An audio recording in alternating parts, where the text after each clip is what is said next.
نبی علیہ الصلوۃ والسلام کا فرمان ہے، اللہ کے پیغمبر نے روزے کی حقیقت کو بیان فرمایا۔ آپ فرماتے ہیں لیس الصیام من الاکل والشرب، یہ روزہ صرف کھانے پینے سے رک جانے کا نام نہیں ہے، جیسا کہ آج ہم نے سمجھا ہوا ہے۔ روزے کی حقیقت یہ نہیں ہے۔ جو روزہ اللہ نے ہم پر فرض کیا، جو روزہ رب ہم سے رکھوانا چاہتا ہے، جو روزہ اللہ کے ہاں مطلوب اور مقصود ہے، جس روزے کے اوپر اجر عظیم ہے، جس روزے کا مقام اور درجہ اللہ نے بڑا ہی اعلیٰ رکھا ہے، فرمایا وہ روزہ صرف کھانے پینے کو ترک کر دینے کا نام نہیں ہے، کیونکہ اللہ نے جو روزہ فرض کیا ہے وہ صرف رسمی کاروائی یا رسمی عبادت نہیں ہے، اس کے پیچھے بڑے اعلیٰ مقاصد ہیں۔ آپ فرماتے ہیں انما الصیام من اللغو والرفث، اللہ نے جو روزہ رکھا ہے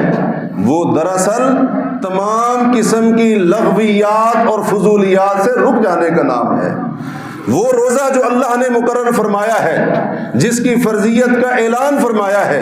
پیارے نبی فرماتے ہیں وہ روزہ ہے کہ جس روزے کو رکھ کر بندہ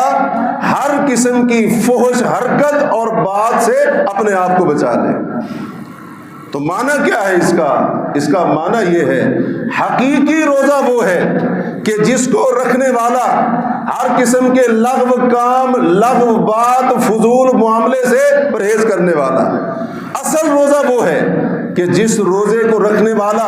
اپنے روزے کو اس طرح سے ڈھال بنائے اور اپنے روزے کی اس طرح سے حفاظت کرے کہ اس کی زبان سے کوئی بھی ایسی بات جو اخلاق کے منافی ہو وہ نہ نکل رہی ہو، اور اس کے بدن سے کوئی ایسا فعل سرزد نہ ہو جو کردار کی پاکیزگی کے خلاف ہو۔ یہ وہ روزہ ہے جو اللہ رب العالمین ہم سے چاہتا ہے، اور جس روزہ رکھنے پر اللہ رب العالمین روزے دار سے راضی ہوتا ہے۔